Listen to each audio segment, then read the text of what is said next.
She walked down the aisle and my heart stopped. The woman who said she wasn't ready for commitment was marrying my best friend 2 months after leaving me. True off my chest. I, 33M, just experienced what I can only describe as the most surreal, gut-wrenching moment of my entire life. I'm still processing it, and I don't know who else to tell because apparently everyone I trusted already knew the truth except me. So here I am, strangers on the internet, because you're the only ones who didn't betray me. Let me start from the beginning. The invitation. 3 weeks ago, I received a wedding invitation in the mail. Cream-colored envelope, elegant calligraphy, the works. It was from my best friend, a guy I'd known since we were 18 years old, freshman at the same high school in our small town. 15 years of friendship. He was the brother I never had. The invitation was beautiful but notably sparse on details. It mentioned the date, the venue, and asked for RSVPs, but there was no photo of the happy couple, no mention of the bride's name. Just, you are cordially invited to celebrate the marriage of... And his name. I remember thinking it was odd. He'd been secretive about his girlfriend for months. Whenever I asked about her, he'd change the subject or give vague answers. She's great, man. You'll meet her eventually. I assumed he was just private about his love life. Some people are like that. I respected it. What I didn't respect, what I couldn't have possibly anticipated, was the reason for his secrecy. I called him after getting the invitation. Dude, finally. I'm so happy for you. When do I get to meet the lucky woman? He laughed nervously. At the wedding, man. It'll be a surprise. Just trust me, okay? Trust him. Those words echo in my head now like a sick joke. Of course I trust you, I said. I've trusted you with everything for 15 years. He was quiet for a moment. Then, yeah, I know you have. I should have heard the guilt in his voice. But I was too busy being happy for my friend. The wedding. The venue was a restored barn on the outskirts of the city, rustic, romantic, the kind of place that looks like it belongs in a magazine spread. I arrived early, wearing my best suit, genuinely excited to finally see who had captured my friend's heart. The ceremony was set to begin at 4 o'clock. I took my seat on the groom's side, 3rd row, and looked around at the gathered guests. I recognized most of them, our mutual friend group from over the years, some of his family members, co-workers I'd met at various events. Everyone was smiling, chatting, happy. And then I noticed something strange. People were looking at me. Not obviously, not rudely, but there were glances. Quick looks away when I caught their eyes. Whispered conversations that stopped when I walked past. I felt a prickle of unease but dismissed it as paranoia. Maybe I had something on my face. Maybe I was imagining things. The music started. Everyone stood. My friend appeared at the altar, looking nervous but happy. I caught his eye and gave him a thumbs up. He didn't smile back. He just looked at me with an expression I couldn't read. And then the bride appeared at the end of the aisle. She walked down the aisle, and my heart stopped. The woman who told me she wasn't ready for commitment was marrying my best friend. 2 months after leaving me. For a moment, I thought I was hallucinating. I thought my mind was playing tricks on me, superimposing her face onto a stranger's body. But it wasn't a trick. It wasn't a hallucination. It was her. The same honey-brown hair. The same walk. The same smile. The smile she used to give me when I came home from work, when I brought her flowers, when I told her I loved her. She was wearing white. She was walking toward my best friend. And she was glowing with a happiness I hadn't seen on her face in the last year of our relationship. I couldn't move. I couldn't breathe. I just stood there, frozen, as the woman I had spent 3 years of my life with, the woman I had planned to marry, walked past me without even looking in my direction. The ceremony happened around me like a dream. I heard words, love, honor, cherish, but they meant nothing. I was drowning in a sea of confusion and betrayal, trying to make sense of what I was seeing. 2 months. They had only been dating for 2 months. That's what the timeline should have been. She left me 8 months ago. If they'd gotten together after, if they'd met through some cosmic coincidence, maybe I could have processed it. Maybe I could have found some way to understand. But the math didn't add up. You don't marry someone after 2 months of dating. Not like this. Not with this level of planning, this kind of venue, this many guests. This wedding had been in the works for much longer. The reception. I don't remember the end of the ceremony. I don't remember applauding or throwing rice or any of the things you're supposed to do at weddings. I just remember finding myself at the reception, holding a glass of champagne I hadn't touched, staring at a photo display near the entrance. That's when I saw them. Vacation photos. The two of them on a beach somewhere tropical, her in a bikini, him with his arm around her waist. Both of them laughing. Both of them looking like they'd been together for years, not months. I looked at the date stamp on the photo frame. It was from a year ago. A year ago, I was still with her. A year ago, we were talking about moving in together. A year ago, she was telling me she loved me while apparently taking tropical vacations with my best friend. I cried on his shoulder about losing her. He held me while I grieved. The whole time, he was sleeping with her. The whole time, he knew exactly why she left. My hands were shaking. The champagne glass nearly slipped from my fingers. I set it down on a nearby table and took several deep breaths, trying to steady myself. I would not make a scene. I would not give them the satisfaction of seeing me fall apart. Not here. Not in front of everyone who had apparently known about this and said nothing. Everyone at that wedding knew. Every smile, every handshake, every good to see you. They all knew I was the idiot who didn't know his best friend stole his girlfriend. I thought about all the conversations I'd had with mutual friends over the past year. All the times they'd asked how I was doing, how I was handling the breakup. They must have been laughing inside. They must have been marveling at my obliviousness. Or maybe they pitied me. Maybe that was worse. The confrontation. I waited. I watched them dance their first dance, cut their cake, do all the things newlyweds do. I watched her laugh at something he said, watched him kiss her forehead the way I used to kiss hers. And I waited. I didn't want to cause a scene. I didn't want to be the bitter ex who ruined their wedding day. That would have given them a story to tell. Remember when he showed up and lost his mind? So glad she got away from him. No. I wasn't going to be the villain in their narrative. But I needed answers. I needed to hear it from him. I found my chance about 2 hours into the reception. He stepped outside for some air, standing alone on the barn's wraparound porch, looking up at the stars. I walked out and stood beside him. For a long moment, neither of us spoke. "Beautiful night," I said finally. He flinched. "Yeah, it is." Silence. How long? The question hung in the air between us. He knew what I was asking. He didn't pretend otherwise. "Does it matter?" he asked quietly. "It matters to me." He sighed. He rubbed his face with both hands. And then, finally, he told me the truth.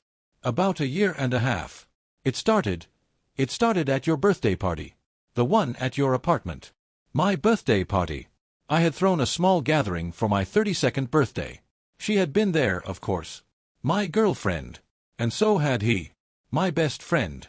"She came outside for a smoke," he continued. "We got to talking. One thing led to another."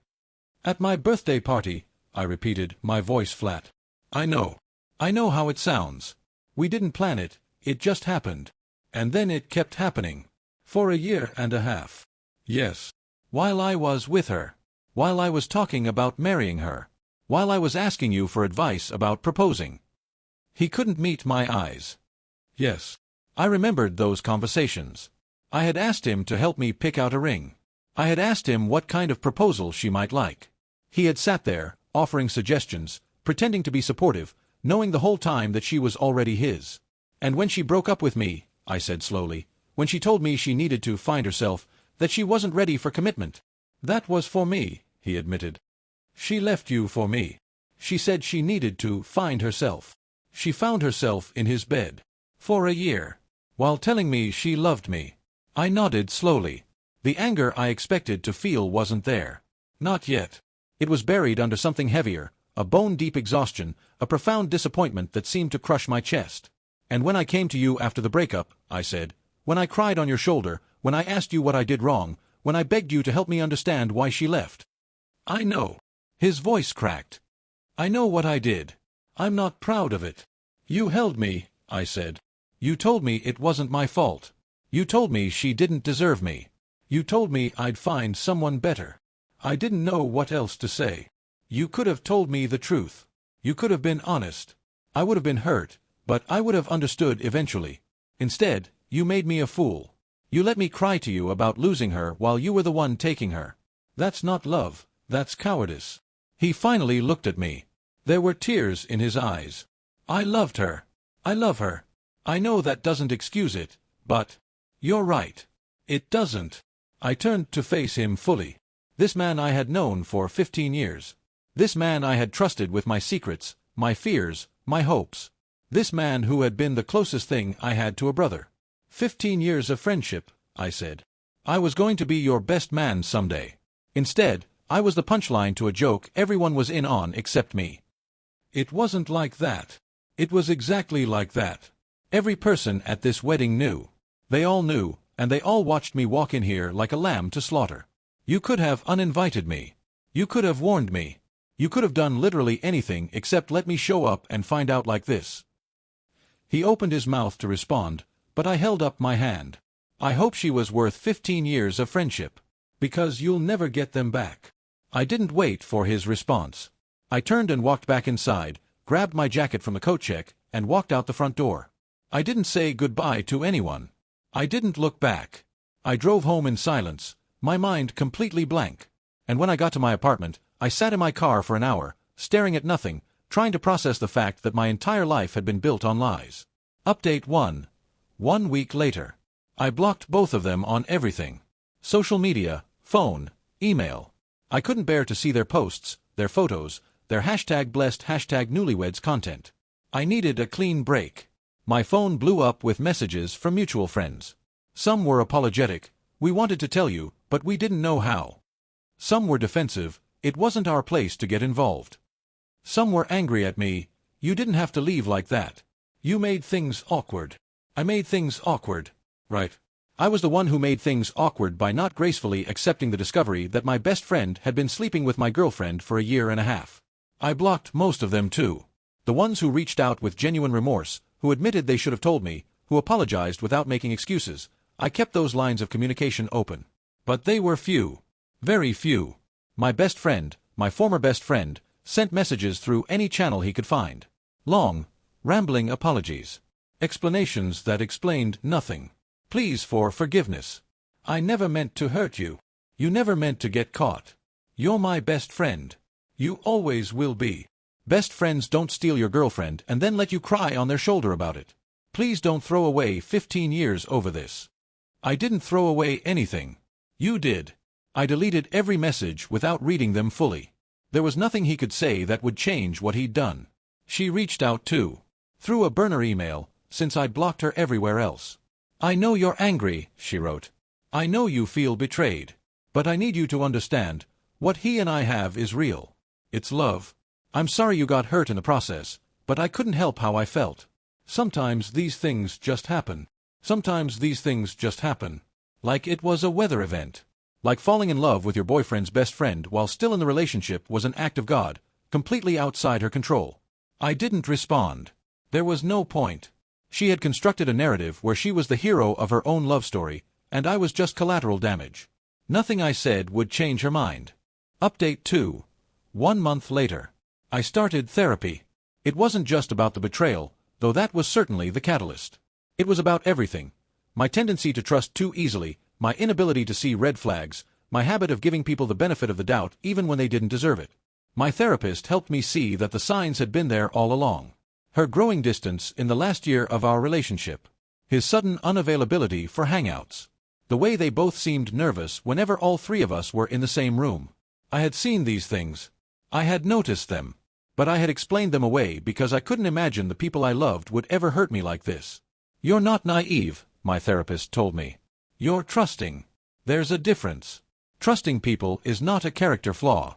The flaw was theirs. They violated that trust. That's on them, not on you. It helped to hear that. It didn't make the pain go away, but it helped me stop blaming myself for not seeing what they had worked so hard to hide. I also started working out regularly. Not in some montage movie way where I transformed into a different person, but just as a way to burn off the restless energy that kept me awake at night. Running helped. Lifting helped. Anything that required physical focus helped me stop thinking about them for a few minutes at a time. And slowly, very slowly, those minutes started adding up. Update 3. 3 months later. I ran into one of our mutual friends at a coffee shop. One of the ones I hadn't blocked. She had genuinely apologized and seemed to understand why I'd disappeared. How are you doing? She asked, and I could tell she actually wanted to know. Better, I said. Getting there. She nodded. I'm glad. You deserve to be happy. We talked for a while, carefully avoiding certain topics. But eventually, she brought it up. "They're not doing great, you know." I didn't ask. I didn't need to ask.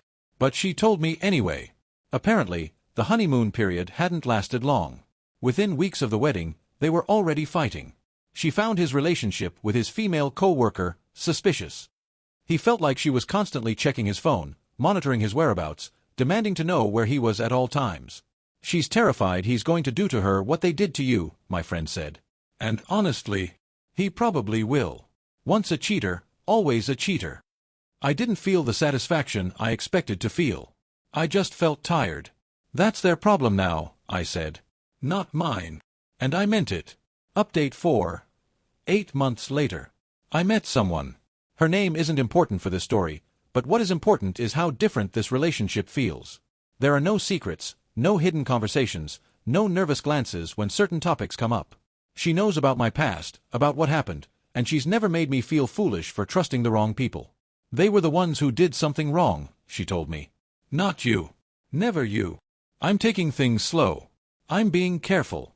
But I'm also allowing myself to be happy, which is something I didn't think I'd be able to do for a long time." As for my ex and my former best friend, I heard updates occasionally, whether I wanted to or not. Small town, mutual friends, the usual. They were struggling. She had quit her job and was pressuring him to support her financially. He was working extra hours to keep up with her spending habits. They fought constantly, loudly, in ways that made their neighbors uncomfortable. And then, about a month ago, I heard the big news. She cheated on him. I don't know the details. I don't want to know the details. But apparently she had been seeing someone else, another friend, if you can believe it, for several months. He found out the same way I did, by accident, when he saw messages he wasn't supposed to see. The irony was not lost on me. She taught him the same lesson she taught me: if they'll cheat with you, they'll cheat on you. He just learned it the hard way. Final update. 1 year later. I'm doing well. It sounds simple, but it's not. A year ago, I was broken. I was humiliated. I was convinced that I would never trust anyone again, that I would spend the rest of my life looking over my shoulder, waiting for the next betrayal. But here's what I've learned: the actions of two broken people do not define my worth. Their lies do not diminish my capacity for love. Their betrayal does not mean I am unworthy of loyalty. I lost a girlfriend. I lost a best friend. I lost a whole community of people I thought I could rely on. But in losing them, I gained something more valuable: clarity. I now know who I am, what I deserve, and what I will never accept again. My former best friend reached out a few months ago. He was apologetic, humbled, heartbroken after she left him for her affair partner. He wanted to reconnect. He wanted to know if we could ever be friends again. I thought about it for a long time. 15 years is a lot of history. There were good times, genuine moments of friendship and support, memories that still make me smile when I let myself remember them. But then I remembered sitting at his wedding, watching her walk down the aisle. I remembered the vacation photos from when I was still with her.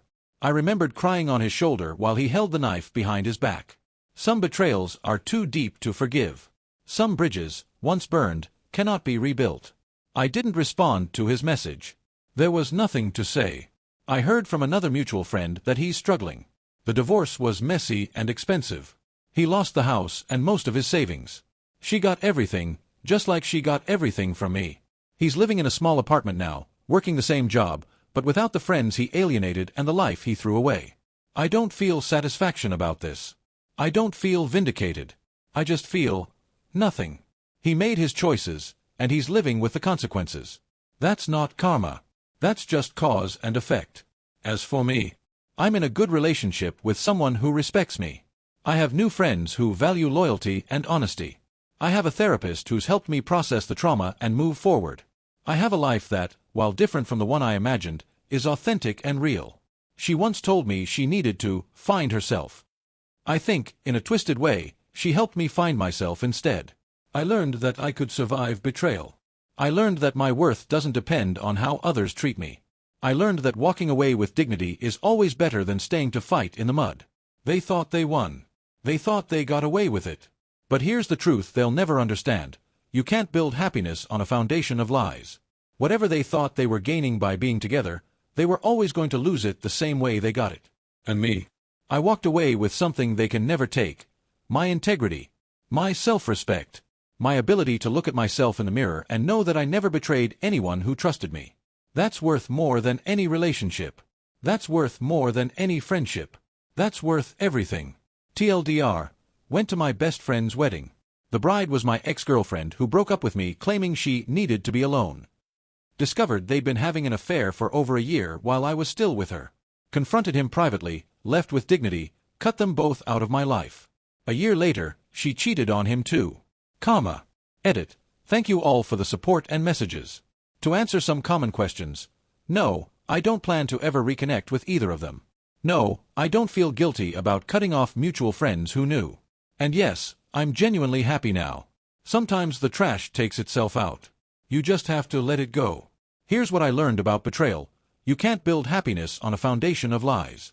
Whatever they thought they were gaining, they were always going to lose it the same way they got it. She walked down the aisle, and my heart stopped. The woman who told me she wasn't ready for commitment was marrying my best friend. 2 months after leaving me. I cried on his shoulder about losing her. He held me while I grieved. The whole time, he was sleeping with her. The whole time, he knew exactly why she left. Everyone at that wedding knew. Every smile, every handshake, they all knew I was the idiot who didn't know his best friend stole his girlfriend. 15 years of friendship. I was going to be his best man someday. Instead, I was the punchline to a joke everyone was in on except me. She said she needed to find herself. She found herself in his bed. For a year. While telling me she loved me. I told him, you could have been honest. I would have been hurt, but I would have understood eventually. Instead, you made me a fool. That's not love, that's cowardice. I hope she was worth 15 years of friendship. Because you'll never get them back. A year later, she cheated on him too. Same pattern. Different victim. She taught him the same lesson she taught me. If they'll cheat with you, they'll cheat on you. I just learned it without wasting my life on her.